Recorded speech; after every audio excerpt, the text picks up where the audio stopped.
État de siège dans les provinces de l'Ituri et du Nord Kivu. Bientôt une table ronde pour l'évaluation. Promesse faite par le chef de l'État Félix Tshisekedi après une réunion mercredi avec le caucus des députés nationaux de ces provinces, des membres du gouvernement et les services de sécurité. Élection des gouverneurs et vice-gouverneurs dans les 14 provinces concernées. Plus aucun doute, le vote aura bel et bien lieu ce vendredi 6 mai 2022 dans les assemblées provinciales. Les pourparlers avec le gouvernement ont bien évolué pour le paiement des arriérés des députés provinciaux. Vous écouterez dans ce journal le président du collectif des députés provinciaux de la RDC qui invite ses collègues des 14 provinces concernées à aller voter. C'est la journée mondiale de l'hygiène des mains ce 5 mai, occasion pour sensibiliser sur le lavage des mains comme moyen de prévenir les maladies et sauver des vies.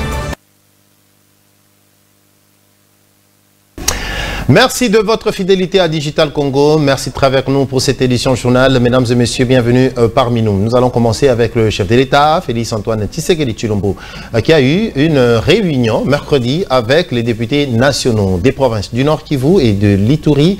Il n'y avait pas que les députés nationaux, il y avait également quelques membres du gouvernement et des représentants des services de sécurité. Cette réunion a porté sur l'évaluation de l'état de siège dans ces deux provinces. Il a été décidé de la tenue toute prochaine en République démocratique du Congo d'une table ronde sur l'état de siège dans les provinces du Nord Kivu et de l'Ituri. Cette table ronde devra décider de l'avenir de cet état de siège. Rosie Moutela. L'avenir de l'état des sièges instauré depuis plus d'une année dans les provinces du Nord Kivu et Ituri va se décider dans les prochains jours au cours d'une table ronde. C'est ce qui ressort de la réunion élargie présidée ce mercredi à la Cité de l'Union africaine par le président de la République Félix Antoine Tshisekedi. Il a été question lors de cette réunion importante de faire au chef de l'État le rapport détaillé de la récente mission effectuée par le Premier ministre dans les provinces sous état des sièges. On a fait des propositions concrètes au président de la République sur l'avenir de l'état de siège à la lumière de l'expérience vécue, des progrès réalisés, des difficultés rencontrées et de la nécessité de regarder comment dans l'avenir on termine cette opération dans les seuls objectifs de ramener la paix. Le président de la République a été très réceptif à ce qui a été dit tout à l'heure. Et il a promis que dans le jour qui viennent, avant la clôture de la session en cours, nous aurons l'occasion de nous retrouver, les membres du gouvernement et les membres des différents caucus et commissions défense et sécurité à l'Assemblée nationale et au Sénat pour discuter dans une forme de table ronde de l'avenir à réserver à l'état de siège pour être sûr que nous avons la bonne piste qui nous permet de ramener la paix et qui tienne compte des expressions exprimées par les différentes communautés. On prit part à cette rencontre le Premier ministre et quelques membres du gouvernement, les caucus des députés du Nord Kivu et de l'Ituri, les officiers de l'armée et de la police nationale congolaise. Et justement, après cette réunion qu'a présidé le président de la République sur l'évaluation de l'état des sièges dans les provinces du Nord Kivu et de l'Ituri, certaines indiscrétions évoquent déjà le mois de juin prochain comme mois qui devrait connaître la fin de l'état de siège dans les provinces du Nord Kivu et de l'Ituri. Le professeur Augustin Mouyezi, doyen de la faculté des sciences administratives et juridiques et administratives de l'Université catholique de Graben, a fait sa lecture. Rencontré au bureau de la faculté des sciences sociales, politiques et administratives jeudi 5 mai 2022, professeur Augustin Mouhessi pense que la promesse du chef de l'État aux députés sur la fin de l'état de siège constitue une réponse à une demande posée par plusieurs acteurs. Le fait que les chefs de l'État promettent qu'il ne va plus accepter la loi d'habilitation qui permet au gouvernement de proroger l'état de siège sans pour autant recourir à l'Assemblée nationale, au Parlement, cela montre effectivement que le pouvoir a fait preuve d'une capacité réceptive à créer la demande et que l'on s'achemine progressivement vers la fin peut-être de ces régimes exceptionnels d'état de siège. Face à la période après l'état de siège, qu'est-ce que l'État va faire pour imposer la paix et la sécurité? Professeur Augustin Mouhessi répond en ces termes. Pour le moment, la population de l'Est a besoin des résultats. Et les résultats pour cette population, c'est de voir en fait les déplacés rentrer dans leur milieu d'origine, vaquer à leurs occupations, et une circulation sécurisée sur les axes routiers. Et donc ça, à mon avis, c'est un grand travail et grand chantier en fait qui attend Félix. Oui, qui l'attend. Notre interlocuteur estime que s'il y a des problèmes au niveau interne de l'armée, il y a lieu de les résoudre d'abord. Si l'armée n'a pas été en mesure de buter hors d'état de nuire ceux qui sécurisent l'Est, c'est qu'il pourrait y avoir des problèmes au sein de l'armée. Des problèmes liés soit au détournement des moyens qui sont alloués à l'état de siège, des problèmes liés à la chaîne de commandement, à la complicité au sein de l'armée. Je suis sûr qu'il y a des problèmes au niveau interne sur lesquels il faut vraiment trouver des solutions. Rappelons que le caucus des députés du Nord Kivu et de l'Ituri ont été dans une rencontre avec le chef de l'État Félix Tshisekedi, rencontre qui s'est soldée par une promesse de lever l'état de siège vers le 15 juin prochain, renseigne notre source. Et au Sénat, chambre haute du Parlement, ce jeudi, en plénière, 2 points étaient inscrits à l'ordre du jour. Premièrement, la prorogation de l'état de siège dans les provinces du Nord Kivu et de l'Ituri, votée en procédure d'urgence, en attendant la convocation de la table ronde sur l'évaluation de cet état de siège tel que promis par le président de la République. Et puis l'examen de la question orale adressée au ministre des Infrastructures et Travaux publics sur les inondations constatées à Kalemi. Le port de Moba Kalemi sont inondés. Occasion aussi saisie par les sénateurs pour poser d'autres questions liées au développement des infrastructures en République démocratique du Congo. La société civile de la province du Nord Kivu estime que certains hommes politiques veulent se servir des propos de Jules Alinguete pour briser la cohésion entre l'Est et l'Ouest et ainsi déstabiliser l'inspection générale des finances. Jules Alinguete a déjà reconnu sa faute et cela devrait être compris par toute la population, y compris les hommes politiques. Suivez.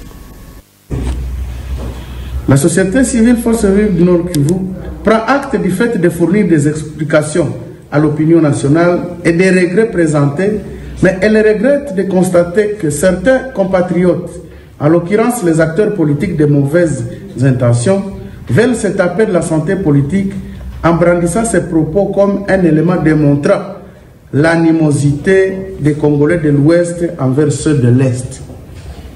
La société civile Force Vive du Nord Kivu attire l'attention des acteurs politiques de toutes tendances confondues que cette tentative de chantage et de manipulation est plus dangereuse que peut porter atteinte à la cohésion nationale. D'autres encore, ceux qui sont traqués par l'inspection générale des finances par mauvaise gestion des finances publiques, veulent s'en servir pour l'affaiblir alors qu'elle a réalisé des avancées notables dans la sécurisation et la discipline de gestion des finances publiques. Ainsi, la société civile Force Vive du Nord Kivu demande aux autorités étatiques, aux acteurs politiques et à toute la population congolaise à ne pas mordre aux appâts de la manipulation visant à diviser les Congolais, mais aussi à déstabiliser l'inspection générale des finances. Fait à Goma le 5 mai 2022. Et nous allons maintenant parler de cette grande actualité de l'heure en République démocratique du Congo. C'est l'élection des gouverneurs et vice-gouverneurs dans les 14 provinces concernées. Eh bien, c'est déjà pour ce vendredi 6 mai 2022. Il n'y a plus de doute. Le vote aura bel et bien lieu. Les pourparlers ont sérieusement avancé entre le gouvernement central et les députés provinciaux qui devraient recevoir la paye de leurs arriérés. C'est Blanchard Takatela, président du collectif et tous les députés provinciaux des 26 provinces de la République démocratique du Congo, qu'il a dit. Il a été joint au téléphone par la rédaction de Digital Congo, Blanchard Takatela, qui demande à ses collègues députés provinciaux des provinces concernées d'aller voter ce vendredi, tout en invitant la CENI d'organiser le scrutin dans l'après-midi. On l'écoute. Ce n'était pas un mot d'ordre de boycott, nous avions voulu seulement un report si le gouvernement ne s'était pas acquitté. Mais au moment où nous parlons, le bureau du collectif de tous les députés provinciaux de la RDC est en pour parler avec le gouvernement pour décrisper la situation enfin que demain, les députés provinciaux des 14 provinces puissent aller élire leur nouveau gouverneur. Donc le pourparlers consiste au paiement de 50% de nos arriérés. Nous sommes à ce point-là, nous sentons la bonne volonté du gouvernement. Nous remercions le président de la République qui s'est vraiment investi et qui a donné des instructions fermes au Premier ministre Jean-Michel Sama. Et lui, à son tour, a instruit une procédure d'urgence pour que les arriérés des députés provinciaux soient payés avant ces élections-là, comme le chef lui-même avait prévu que nos arriérés seront payés avant la tenue des élections. C'est pourquoi j'en profite de votre micro pour dire à tous les collègues députés provinciaux d'être calmes. La situation est en train d'être résolue pour que demain, qu'il y ait des élections apaisées et non des élections agitées ou les reports. C'est pourquoi j'en profite aussi pour demander à la CENI de ne pas être pressée. La journée commence de 8h jusqu'à 17h, mais d'organiser ces élections-là dans les après-midi, car ce sont les élections qui ne durent que 30 minutes à 1 heure, afin de permettre aux députés, l'avant-midi, que les questions de chaque assemblée aillent au niveau de leur banc chercher de quoi servir les députés. Le gouvernement s'est acquitté de son engagement vis-à-vis des députés provinciaux et nous les remercions, et aux députés de bien faire un bon choix, un choix judiciaire de leurs gouverneurs, afin de voir des gouverneurs qui vont vraiment être dans la ligne droite de la vision du chef de l'État, les gouverneurs qui vont vraiment booster les provinces vers le développement. Blanchard Taratella, qui n'est pas député national, mais député provincial, président du collectif de tous les députés provinciaux des 26 provinces de la République démocratique du Congo, qui a dit être au four et au moulin pour que cette situation soit décomptée complètement. Et justement, après lui de la tenue ce vendredi des scrutins dans les 14 provinces concernées, les assemblées provinciales seront au rendez-vous pour désigner leur gouverneur et vice-gouverneur. Le président de la Commission électorale nationale indépendante, CENI, a eu une séance de travail ce jeudi avec le commissaire général de la police nationale congolaise. Il a été question de la sécurisation du processus. C'est pour se rassurer des modalités pratiques de sécurisation des scrutins des gouverneurs et vice-gouverneurs qui auront lieu demain vendredi 6 mai dans 14 provinces concernées que le président de la CENI, Denis Kadima, a échangé hier avec le commissaire général de la police nationale congolaise, le général Dieudonné Amouli. Lors de cette entrevue entre le patron de la CENI, ses collaborateurs et le numéro 1 de la PNC, le général Amouli a rappelé qu'il était important de rencontrer le président de la centrale électorale pour le bon déroulement de cette élection. La police doit jouer un rôle capital dans le cadre de sécurisation de ces scrutins, mais aussi de ses missions régaliennes. Il était tout à fait normal, au vu des élections qui s'annoncent d'ici 2 jours, qu'on se voit et pour qu'on échange là-dessus, qu'on parle, puisque la police doit jouer un rôle capital dans ces élections, dans toutes ces provinces qui sont concernées. Dans le cadre de ces missions régaliennes, la police doit sécuriser ces élections, que ça se passe dans le calme, sans incident, doit sécuriser et les candidats, et les électeurs, et l'hémicycle là où les élections doivent se passer. Donc on devrait absolument échanger avec le président de la CENI. En outre, la police est censée sécuriser les candidats, les électeurs, ainsi que les hémicycles où se tiendront les 10 scrutins. Le 5 mai 1997, la ville de Kenge avait connu une guerre. Et cette guerre, c'était la guerre de la libération où les combats avaient été particulièrement rudes.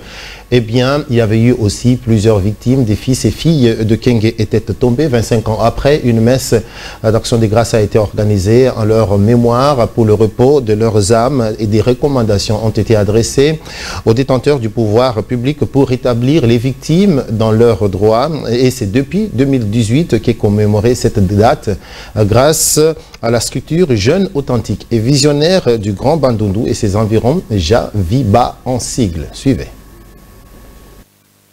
La guerre ne profite à personne, mais n'apporte que le malheur. Nous sollicitons ici ce qui suit. 1. L'arrêt de toutes les guerres sous toutes ses formes dans notre pays, spécialement à l'Est en ce moment. 2. La reconnaissance de cette date par le pouvoir central. 3. La concrétisation de la promesse de 500 000 $. 4. L'indemnisation des familles des victimes et de la ville de Kenge. Dans le cadre de la création du tribunal pénal international du Congo, nous implorons à ce que la réparation soit obtenue. Parce que ceux qui sont morts à Kenge le 5 mai 1997 n'étaient pas seulement les ressortissants de la province du Kwango, ni mieux encore du Grand Bandundu, mais c'est de la RTC que la justice soit faite dans le cadre du rapport mapping qui est en train de pourrir dans des tiroirs. C'est une épreuve qui était très dure pour toute la population de la ville de Kenge et du Kwango en général. Il faut savoir que perdre un être cher, ce n'est pas facile. Mais la population du Kwango a connu ça. Mais jusqu'aujourd'hui, ni le gouvernement central, ni le gouvernement provincial, personne ne multiplie l'effort pour voir comment venir même en aide de ceux-là qui ont perdu les chairs pour une cause de la République.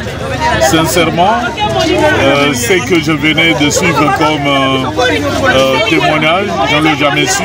Sinon, on devrait toujours continuer à plaider dans les instances du niveau central pour que gain de cause soit trouvé, surtout pour ceux-là qui ont perdu les êtres chers pour une cause de la République. Nous interpellons justement ceux qui détenaient les dossiers depuis tout ce temps-là, qu'ils puissent le mettre à jour et qu'ils nous le présentent. On le présentera aussi à qui des droits. Et le ministre des Finances, Nicolas Kazadi, a présidé mercredi à Kinshasa une réunion extraordinaire avec les directeurs généraux des régies financières, à savoir la DGI, la DGRAD et la DGDA. Les performances réalisées au cours du mois d'avril ont été évoquées avec les félicitations du ministre adressées à tous ces directeurs généraux. Arlette Ngomba Moulimbia. Les performances historiques réalisées par la DGI, la DGRAD et la DGDA au mois d'avril n'ont pas laissé indifférent le ministre des Finances. Au cours d'une réunion d'évaluation tenue mercredi, Nicolas Kazadi a jeté des fleurs aux directeurs généraux de ces trois régies financières pour la mobilisation sans précédent des recettes publiques au cours de la grande échéance d'avril. De manière spéciale, Barnabé Mouakad, DG de la DGI, a été félicité par le ministre des Finances pour son abnégation dans cette régie qui vient de battre tous les records en termes de collecte de fonds auprès des contribuables. En ce qui concerne la motion des recettes, au niveau de la DGI, vous le savez vous-même, la situation s'est bien comportée. Nous avons dépassé les assignations avec un taux de plus ou moins 250%. Et surtout, c'est sur l'encadrement du ministère des Finances. Nous sommes arrivés à ces résultats. Pour Jean-Parfait Tabala, directeur général de la DGRAD, les signaux sont au vert. La DGRAD tient bon jusqu'à là, depuis le début de l'année. De mois au mois, nous avons atteint nos assignations également. Pour le mois de mai, nous avons des projections de 207 milliards.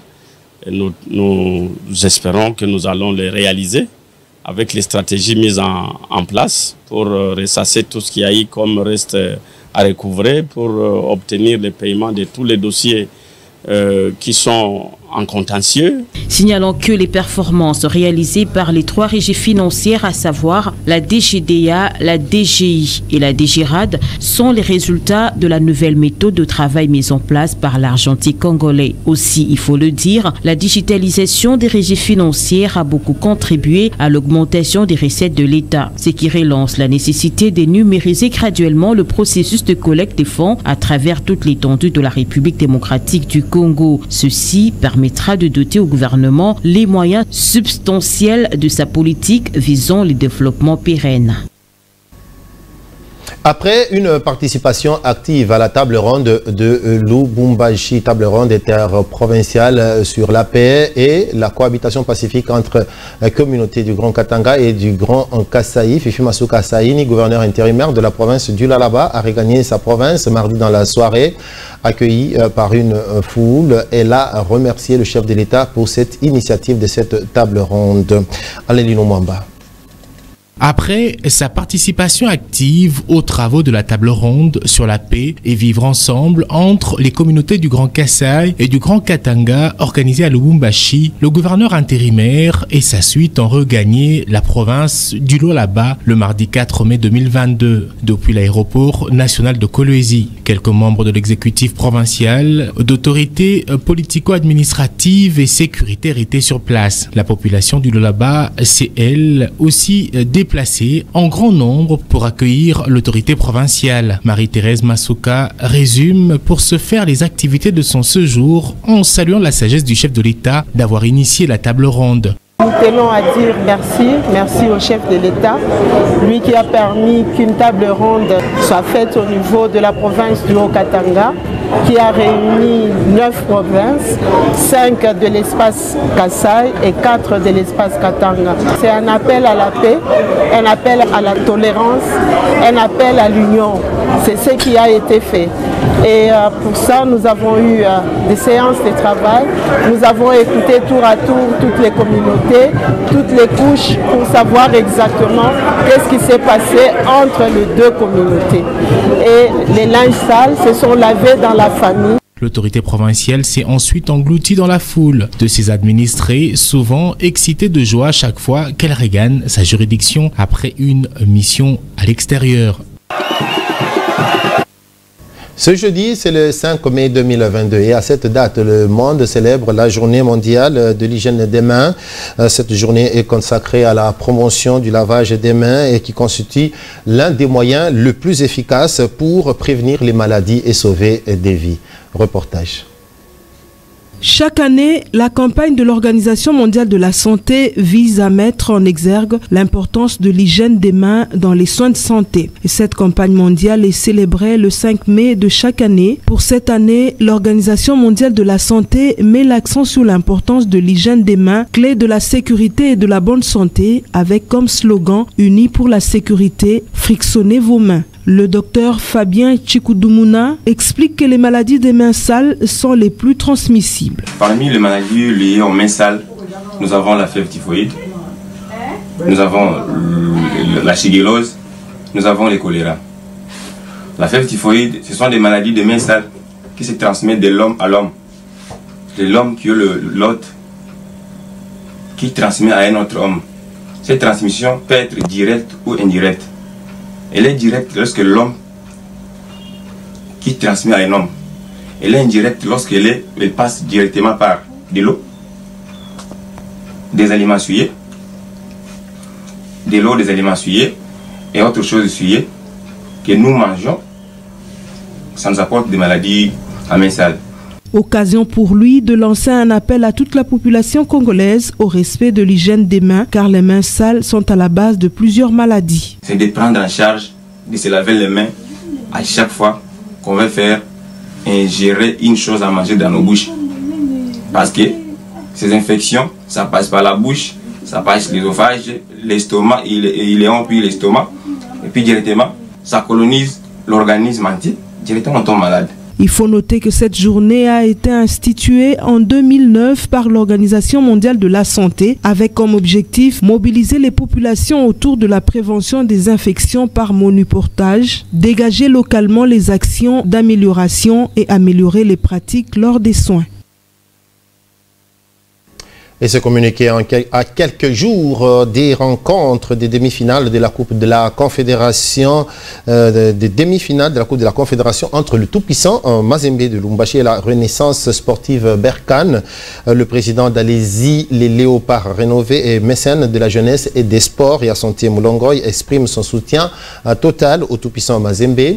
En outre, il appelle tous les supporters congolais à appuyer le tout-puissant Mazembe qui reste le seul club congolais en lice et qui fait la fierté de la République démocratique du Congo. Dans l'actualité, en dehors de nos frontières en Guinée, Conakry, des poursuites judiciaires viennent d'être lancées contre l'ancien président Alpha Condé.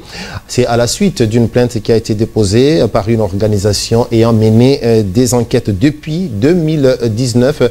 Il lui est notamment reproché des actes de violation des droits de l'homme posés par l'ancien régime lors des manifestations contre sa réélection. Fifi Koutchipon pour les commentaires. Il pourrait bientôt être déféré devant la justice guinéenne. L'ancien président Alpha Condé, avec une trentaine de hauts responsables de son régime, sont accusés pour meurtre, assassinat, disparition forcée, détention, enlèvement, actes de torture, viol et agression sexuelle ou encore pillage. Le procureur général de Conakry, Charles White, a annoncé ces poursuites, mais il faut une volonté de la junte pour que ces objectifs soient atteints. Parmi les responsables guinéens visés par ces poursuites figure un ancien président de la Cour constitutionnelle, d'anciens présidents de l'Assemblée nationale, plusieurs anciens ministres, députés et responsables des services de sécurité. Le magistrat a donné l'instruction des poursuites judiciaires par voie de dénonciation contre l'ex-président et les autres personnalités. Pour rappel, Alpha Condé, âgé de 84 ans, renversé lors d'un coup d'État le 5 septembre 2021 par le colonel Mamadi à la tête de ses forces spéciales et gardé prisonnier par les militaires, a été conduit à mi-janvier aux Émirats arabes pour des soins de santé. Il a regagné la Guinée et la junte rassure qu'il est libre de ses mouvements.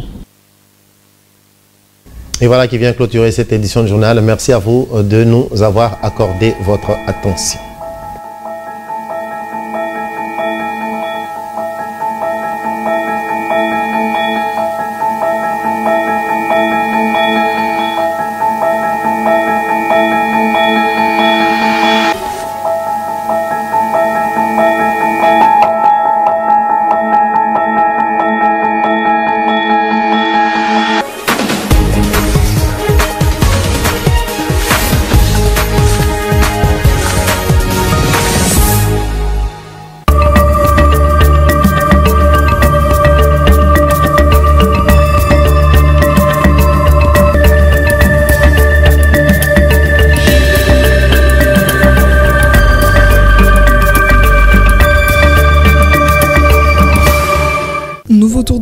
Des journaux parus ce jeudi 5 mai dans la capitale congolaise. Bienvenue à toutes et tous. On commence avec L'Avenir qui titre à sa une « Le processus de Nairobi interpelle les groupes armés ». Tout en félicitant les autorités congolaises et la médiation kenyane décidée à s'attaquer aux causes profondes du conflit et à toutes les questions qui font que des communautés n'arrivent pas à cohabiter de manière pacifique, la MONUSCO estime que le processus de Nairobi vient juste de commencer et c'est une opportunité qui enlève toute excuse aux groupes armés pour ne pas désarmer, car ce sont des consultations auxquelles des représentants des groupes armés sont invités, informe le quotidien. Au cours de la conférence de presse des Nations Unies, animée à partir de Kinshasa par Mathias Gilman, porte-parole de la MONUSCO et coordonnateur du groupe de communication des Nations Unies, abordant la question du processus de Nairobi, les Nations Unies saluent l'orientation donnée au processus, une consultation inclusive avec les groupes armés pour identifier les mesures d'accompagnement nécessaires à leur désarmement volontaire. Renseigne le journal.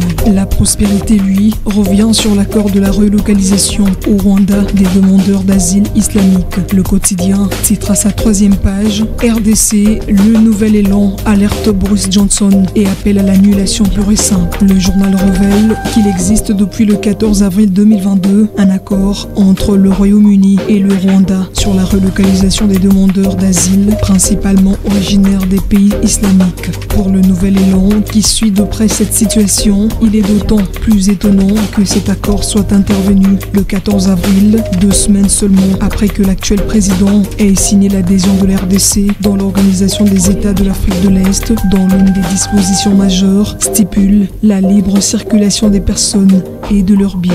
Un journal de renchérir que dans une lettre ouverte adressée à Boris Johnson, Premier ministre britannique, le 2 mai dernier, le parti d'Adolfo Muzito a exprimé sa crainte de voir les djihadistes surgir et profiter de l'occasion pour probablement s'aimer terreur et désolation dans la partie est de la RDC. Dans un autre registre, Forum des As titre à sa 4e page « Air Congo, Sama Lukonde accélère le processus de sa mise en place ». Le quotidien renseigne que le Premier ministre Jean-Michel Sama Lukonde ne ménage aucun effort pour normaliser et améliorer le trafic aérien en RDC et offrir à la population les meilleurs services possibles dans ce secteur.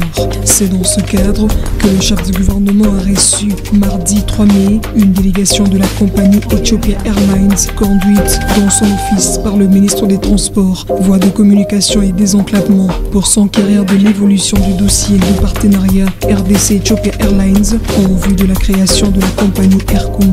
L'agence congolaise de presse revient sur le même sujet et fait savoir que ce partenariat portera essentiellement sur la fourniture par Ethiopia Airlines de 7 aéronefs sur un programme de maintenance et de renforcement de capacité ainsi que l'accompagnement de l'autorité de l'aviation civile de l'RDC pour le respect des normes internationales concernant l'aviation civile internationale et ce, conformément aux orientations claires du président de la République, Félix-Antoine Tshisekedi Tshilombo, qui veut voir la population bénéficier des meilleurs services dans ce secteur. C'est tout pour cette revue de presse. Mesdames et messieurs, merci de l'avoir suivi. Excellente suite de programme sur nos antennes.